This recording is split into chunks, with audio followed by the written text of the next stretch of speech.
Hi, Charles with SirBookSage here, and this is episode 12 of my Harry Potter First Time Reread series. I am currently in the middle of Harry Potter and the Prisoner of Azkaban, and if this is your first time here, I am a booktuber, and every Sunday I read a set of Harry Potter chapters, record a weekly vlog, and upload them on Mondays. I took the 7 books, I've broken them up into 52 sections, so for 52 weekends I'm going to be working my way through this series. And this is my first time rereading these books since my original read. And I also upload other booktube content on Wednesdays and Fridays. So don't forget to like and subscribe, and let's get into this week's chapters. Last episode we left off with Hermione going and getting Professor McGonagall, who confiscates Harry's firebolt broomstick. And now, so let's go. Chapter 12, the Patronus. So Harry understands why Hermione did what she did, why she went and got McGonagall to take the firebolt away from him. Because it's for his own safety, because it needs to be checked out, it needs to be verified. Harry doesn't think, Ron doesn't think, but Hermione does. She's looking out for him. It could very well be given to him by Sirius Black or somebody, and it could be cursed and intent on killing him once he's writing it. So, now, Harry understands it, but he's still mad at Hermione anyway. Again, these are teenagers, these are kids. Ron is, of course, absolutely furious. So Harry and Ron are basically ignoring her and shutting her out, and which is really not fair to Hermione, because she did what she did out of compassion and caring about her friend. But that's where we are at this point as the Christmas holiday comes to an end, and then everyone's back at school. And my favorite part of this is, of course, Wood, Oliver Wood, the team captain for Gryffindor, for Quidditch, who's just completely ignoring all the danger, potential danger to Harry, and so distraught over the firebolt being taken away. And it's like, the fact that Harry could die is completely secondary to any chance at winning the Quidditch Cup, because Wood is just completely obsessed with doing this. And it's humorous, but it's also kind of fitting because, these are teenagers. Your view of the world when you're that young you don't really have everything in perspective. But it was fun. But anyway, we're back in school. Classes are back up. Professor Lupin is back. And he still doesn't look healthy at all. But it's time to begin teaching Harry the Patronus charm. And one interesting note here, too, is Harry and Ron are kind of wondering what's wrong with Lupin. And Hermione, who's mad at them because they're not talking to her, just kind of pops up and says that she's figured it out and basically just won't tell them because she's mad at them. And she knows what's wrong, which I like here because Hermione is far more perceptive than Harry and Ron, because Harry and Ron are actually looking at it, wondering about it, but not paying attention to the important clues that would tell you what Lupin's condition actually is. But Hermione, being Hermione, she's figured it out. But anyway, it's Patronus time, and this is a great scene. This is one of my favorite scenes in this book as well, where Lupin is trying to teach Harry to call Patronus, and he's got another boggart, and the boggart, of course, presents itself to Harry as a Dementor. And we get snippets here of what Harry heard when he was confronted by the Dementor on the train, all the way back early on in the book. And he's hearing his mother's voice and his mother's confrontation with Voldemort the night his parents were killed and he got his scar. But again, the even though it's a boggart pretending to be a Dementor, it's still overwhelming to Harry. But he's determined, he wants to keep trying. And each time he tries, he gets a little bit more and more pieces of that night come clear. And he actually hears his father, James, now for the first time. And on his 4th attempt, Harry produces the beginnings of what will eventually become a Patronus. He's able to at least get some Patronus energy out of the wand, which is a big step for him, even though it has no form or shape or anything at this point.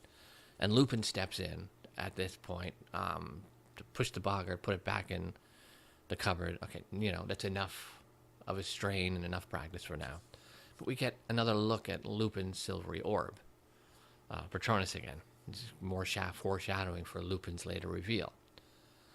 And if you're paying attention to the story, Hermione has just told you she's figured it out. And Rowling is now giving you the silvery orb again right after that to try to see if, you can put the clues together yourself. I didn't when I read this the first time. But again, I read it so fast. I read the first 4 books in 3 days. So for those of you who may not have seen my introduction video to the series. So I just steamrolled right through these books. And this is my first time rereading them. I've seen the movies, I don't know how many times. But I wonder, had I taken my time with my original read, would I have figured this out back then? I don't know. But one of my favorite things about this reread again is seeing all the foreshadowing and the layering and the hints that she puts in there, that Rowling puts in there for the reader. And we also learn here that Lupin and James Potter were friends, which now gives a little more understanding to why Snape treats Lupin the way Snape does. Because of Snape's animosity towards James Potter for how he feels he was treated by James. It makes sense if Lupin was James's friend, and Lupin must have been part of that sort of inner circle with James and Sirius and now Lupin. Now you can kind of understand why Snape is the way he is. It doesn't justify Snape's attitude and treatment of Lupin, but at least we get a little insight into it here now of why. Now that there's history between these people. It's on to Quidditch practice, and Quidditch practice is 5 nights a week. Patronus practice is 1 night a week, so Harry has 1 night each week to do all of that week's homework. And so that 1 night he's buried, but even he's not as stressed and burdened as Hermione is at this point. Hermione's just basically beginning to unravel from all the pressure of all these classes that she's taking, which Ron is still perplexed and interested in how she can possibly be taking these classes when they take place at the same time, and he still hasn't figured out what's going on. And Harry is totally clueless to any of this. Harry's a lot of the time Harry is pretty self-absorbed as a person, and Ron is becoming more and more interested in Hermione, even though it hasn't kind of dawned on him or Hermione yet why. But Ron is still just paying attention to Hermione a lot more than he lets on, even when he's mad at her. And we get another interesting piece of information in this chapter when Harry's back doing Patronus practice again. And we learn of the Dementor's kiss. Lupin tells him about the Dementor's kiss and that it sucks your soul out, and that the Ministry of Magic has approved the Dementor's kiss for Sirius Black. So Sirius Black isn't going to just be caught and put back in Azkaban again. He's going to have his soul sucked out, because they're done with him at this point. And Harry's pretty distraught over the horrors of this, just bumps right into McGonagall, not even seeing her in the hallway on his way back to Gryffindor Tower. But she was there to return his firebolt. So Ron and Harry decide they're going to go make up with Hermione, which is pretty petty that they've waited this long to do it. But they get to the Gryffindor entrance, and there's a distraught Neville. He can't get in because he can't remember the passwords. And he wrote them all down on a piece of paper, all the passwords that were going to be used that week, and lost it. But, so they get in, and now we have Harry and Hermione beginning to make up, and Ron a little bit as well. But then Ron comes back downstairs into the common room, furious because Scabbers is gone, and there's blood and cat hairs on his bed. So now he's just even more angry at Hermione. And that's where this chapter ends. So, really good chapter. We get more snippets of the night Harry's parents were killed. We get Harry hearing his father's voice for the first time. We learn that Lupin was part of that circle of friends of James Potter. And we learn of the Dementor's kiss. There's a lot here. But really, really well done chapter. So now it's on to chapter 13, which is Gryffindor versus Ravenclaw. And Harry has his firebolt back, and it's his first practice. where he can finally ride this broomstick. And it is everything he could have ever imagined. Another interesting little tidbit here that I completely forgot is they learn that the Ravenclaw Seeker is Cho Chang. And I had no memory of Cho Chang being in this book. I don't recall her being in this movie. I thought she was only pretty much introduced in The Goblet of Fire in the films. I'll have to go back the next time I watch Prisoner of Azkaban to see if she makes an appearance here or not. I don't remember her doing that. And I don't remember her in this book at all. But again, like I said, I only read this book once over the span of a few hours. But Harry's walking back with Ron from the practice, and he sees a pair of gleaming eyes out in the distance on the school grounds. And he's fearing it might be a Grimm again. But Ron lights his wand, and we see it's just Crookshanks kind of stalking around the grounds. But it's the next day. It's the morning of the match. Everyone gets a good look at the firebolt in the Great Hall. Even Draco, who's distraught and pissed off about it. Even he begrudgingly comes to take a look at it, doing insulting as he always is, of course. But now it's out onto the pitch, and it's Harry versus Cho as Seeker versus Seeker in the match. And Cho, we learn, is really, really, really good. But we get our first moment here where Harry notices Cho. He sees her and realizes she's really pretty, and it makes him feel kind of funny. Which is, in a way, a moment that was set up at the very beginning of this story, of this book, when they made it to the train station, platform 9 3/4, where we learn Percy is dating a woman from one of the other houses, where Rowling introduces dating to the whole storyline. And now here we are in chapter 13, where Harry begins to get his first sort of romantic kind of crush feelings. And, an important moment in the storyline, an important moment in Harry's life. But anyway, it's on to the match, and Cho is really, really good. She knows that his broom is so much better than hers that there's no way she can really outrace him. So she just uses tactics, and she outmaneuvers him, and she keeps distracting him and getting in his way. And she's kind of doing that kind of tactic to try to negate as much of the advantages Firebolt gives him as possible. Which means she's probably a better Seeker than Harry is, really. If you put them both on the same broom, Cho would probably beat him. At least it's kind of the impression I get from this. How much of Harry being a good Seeker is Harry being a good Seeker, and Harry also being a really good Seeker on the best broomsticks. So, just curious. So it's a bit of both here. So I think just pure skill, Cho is probably better at this point. And but the match is on, and it's really cool. Again, I love the whole Quidditch match scenes. They're really well done. But the main point here is, as they're nearing the end of the game, 4 Dementors show up. Or at least, and then Harry just instinctively now just tries the Patronus charm. Some sort of Patronus magic comes out of his wand, though, again, no form yet. And then he captures the Golden Snitch, and Gryffindor wins, moving them into second place. So now we've set up the finale between Gryffindor and Slytherin for later in the book. And it turns out that the Dementors weren't Dementors at all, but Draco, Crabbe, Goyle, and Marcus Flint, who is the Slytherin Quidditch team captain, dressed up to look like Dementors.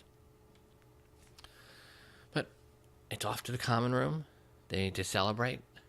Everyone except, of course, Hermione. She's completely frantic at all the work she's got to finish by Monday.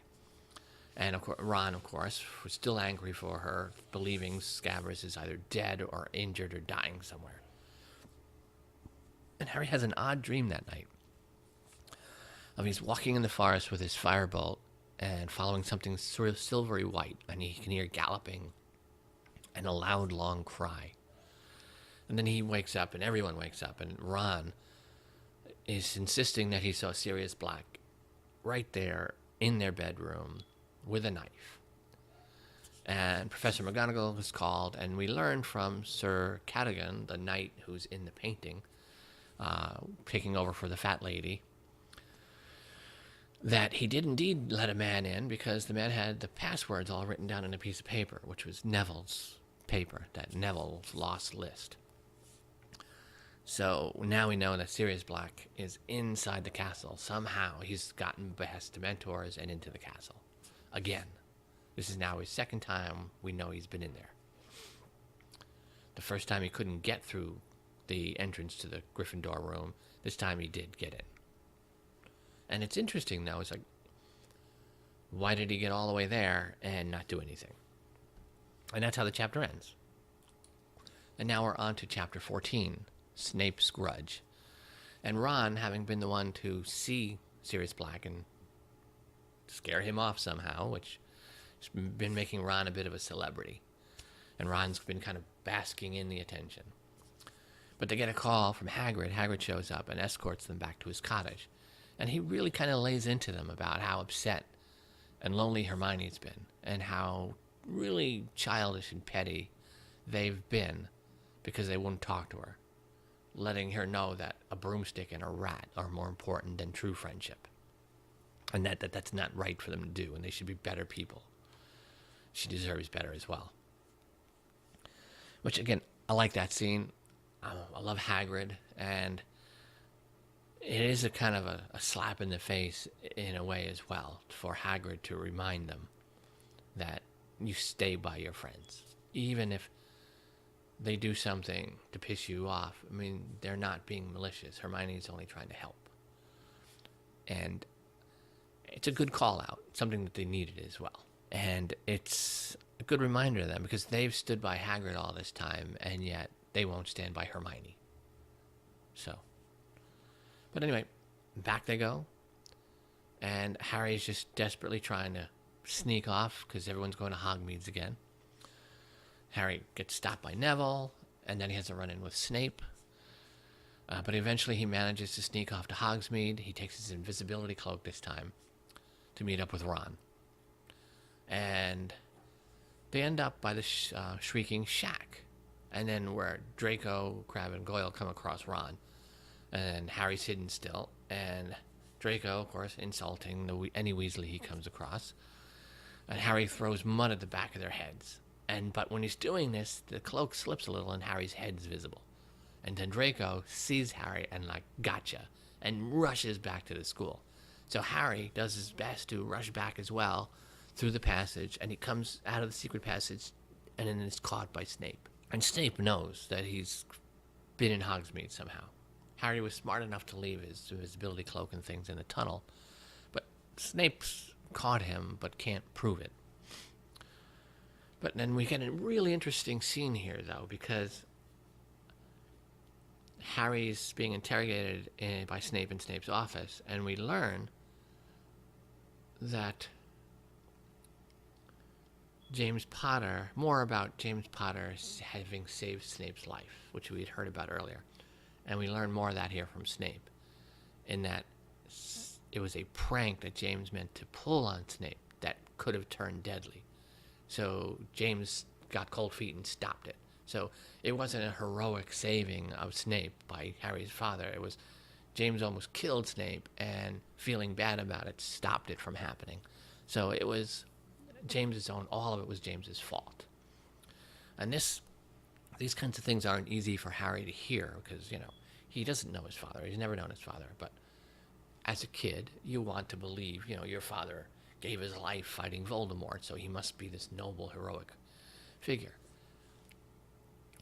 But we see from Snape that James wasn't always that way. And even good people can hurt and damage other people just from weakness and pettiness. That doesn't make them not good people, but it is a failing of personality, and something that Harry, I think, has in him as well. Harry's got a bit of that ego that his father seems to have possessed. Because in some ways you have Harry treating Draco the way James treated Snape. We see patterns repeating in generations. And but Snape calls in Lupin, because Lupin's the defense against the dark arts teacher. And the map insulting the crap, of course, out of Snape. Lupin helps him, gets Harry away from Snape. But Lupin is really disappointed in Harry. And Lupin's disappointment hits Harry and is far more meaningful to Harry than Snape's anger. Because Snape's anger is easy to brush off for Harry.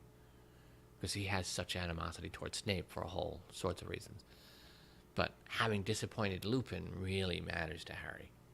And it has a big impact on him. It's back to the Gryffindor Tower, and they find Hermione waiting for them, and we learn that Hagrid has lost the appeal, and Buckbeak is to be executed.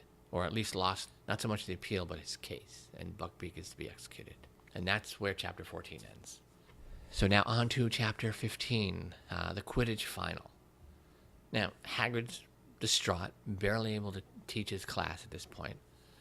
And when Draco makes fun of him afterwards, Hermione just loses it and just slaps Draco in the face with all her might and pulls her wand out on him. And Draco and his goons, just terrified, run away. And Hermione's more and more frazzled, and she misses Charms class because she overslept somehow, even though she had been right there next to Harry, about to go into the room, and then suddenly she wasn't there and missed a class because she was sleeping. And in divination, Professor Trelawney once again sees the Grim coming for Harry, and Hermione just loses it on her and storms out. And everyone's on edge here. I mean, Harry barely has time to breathe between classes and Quidditch practice. Ron has taken up the burden of researching Buckbeak's appeal to give Hermione a break, and because he feels bad about his own mistreatment of Hermione and how he had promised Hagrid to help, but he never ended up helping at all. So now he's doing all the research instead. And Hermione's just looking worse and worse. And the pressure of her insane schedule is finally taking its toll on her. And then there's just this tension in the school between Gryffindor House and Slytherin House. It's mounting as the Quidditch Final draws near. And there's fights and all sorts of things in school between them because of it. But finally Easter comes and goes, and it's time for the Quidditch finale to see who gets to win the House Cup, or the Quidditch Cup. And what's interesting here is Harry wakes up in the middle of the night from bad dreams the night before the match. While drinking a glass of water at the window, he looks out and he sees Crookshanks and a giant, shaggy black dog, a Grim, he believes, walking across the lawn side by side, which is, again, great foreshadowing here. Really, really interesting. We'll learn later what this giant, shaggy dog is, but I love how Rowling is she's layering in all this stuff for the finale. And now when you go back and you read it, now you see from the very beginning of the book, when Harry storms out of the Dursley's house and he sees this sort of dog in the alley right before he gets on the night bus. We see this dog has been following him from day one in this story. And really interesting that it's Crookshanks and the dog walking side by side, friendly. But when he tries to wake Ron, to get Ron to see this, they're gone. The dog and cat are already gone. But it's match time. And again, we get Lee Jordan's play-by-play calling is part of what makes the whole Quidditch chapters such fun. He's calling play-by-play and periodically interrupted by Professor McGonagall's admonishments to stop attacking Slytherin and being focused. And Jordan's calling makes these Quidditch scenes really entertaining. And they're a smart way to show the action rather than just describing the action through prose. Having a little bit of prose, but most of it play-by-play of Jordan's commentary is just really, really smartly done. Because it makes the scenes quick and action-paced and quick and tension-filled and exciting. You can picture this stuff in your head. You can hear Jordan in your head, and as you would if you were at the match. And this is really the most exciting Quidditch match so far in the books. Rowling does a really, really good job with it. And the Slytherin team, of course, is pulling every dirty tactic they can. And Harry and Draco are toe-to-toe until Harry, with the help of his firebolt, grabs the golden snitch and wins the game and wins the cup. And what's interesting here is I'm torn here about this stuff because, it's part of Harry being Harry and winning and all this stuff, but Harry only wins because he's got the firebolt. Again, if he was on the same broom that Draco was, Draco probably would have beat him here. So this is Harry given an unfair advantage, and he uses that unfair advantage to win this Quidditch Cup. He probably would have been beaten by Cho the last match, and Draco would have gotten that snitch before him if the broomsticks weren't so outmatched. So, in a way, I mean, it's only a partial victory for me, personally. But kind of irrelevant, I guess, in the grand scheme of things. But it's just, that's how I take it. It's like, Harry didn't win because he was better at it than these two seekers. He won because his broom was better. Because both were equally his match skill-wise. Because Draco, you can tell, even though they've spent no time on it in the books, Draco's come a long, long way from his first game as Seeker, where Draco didn't know what the hell he was doing. But Draco, you can now, from this match here, you can tell, without being told, that Draco has put just as much practice into this as Harry has. And which really speaks to Draco's character, that when focused and driven, he can succeed and achieve. And he only loses because Harry has the firebolt. But just kind of wanted to point that out here. It's easy to get caught up in the moment and cheer Harry winning and, enjoy enjoy Draco's defeat, and that's what you're supposed to revel in Harry's victory and revel also in Draco losing. But Draco has nothing to hang his head about here. Yes, his team were dirty tactic in the book, but Draco and Harry are head-to-head matchup. And again, Draco would have won had they been both on the same brooms, and Draco would have definitely won had Draco had the firebolt instead. So, just felt kind of important to point that out here, that Harry won because he had a technical advantage, more so than in just being better at it than everybody. But before I pound that too much, that's where the chapter ends. They finally won the Quidditch Cup. Oliver Wood can now die happy that he is a Quidditch Cup champion in his very last year in Hogwarts. And a really fun set of chapters here. We get a lot of excitement. We've worked our way through the middle year, through the holidays, and now we're getting into, because it's always when spring rolls around is when everything hits the fan. But really good set here. We get a couple of Quidditch matches. We get the Patronus stuff. We learn really key things here about the Dementor's Kiss, that Lupin and James Potter were friends, that James Potter's heroic saving of Snape wasn't heroic at all. So lots of really interesting things shifting, like history and past, like shifting into different perspectives in this set of chapters here. And they're all kind of hints at a lot of future things to come in a way. We're getting... Rowling continues to set up Snape as a character, set up his motivations and why he does, because she's got to walk that fine line between making you believe that Snape would be a villain and giving you enough there to make you believe that he's not a villain. So it's not an easy line to walk, because you can't just make Snape this just ruthless villain and then, I tricked you for 7 books. He's really a hero. You can't do that. You have to find that balance where whichever outcome it ends up being is believable. And we get a lot of that in this book with Snape, even though in just these short little moments, they're really, really important moments for who Snape is and Snape's own story, and the story of what happened in that earlier generation. And I would love to read that story. I would love to have, if essentially James Potter's 7 years in Hogwarts. Because I think there's a lot of fascinating history there. And a lot of it not really heroic, because who would be the main character? Do you write it from Snape's point of view? Like this set of books is from Harry's point of view? I think that would be more interesting, personally, than if it was written from James Potter's point of view. I would like to see their generational story told, but with Snape as the main character. That I think would be really, really interesting. Because it would be a whole different perspective on what happened at Hogwarts back then.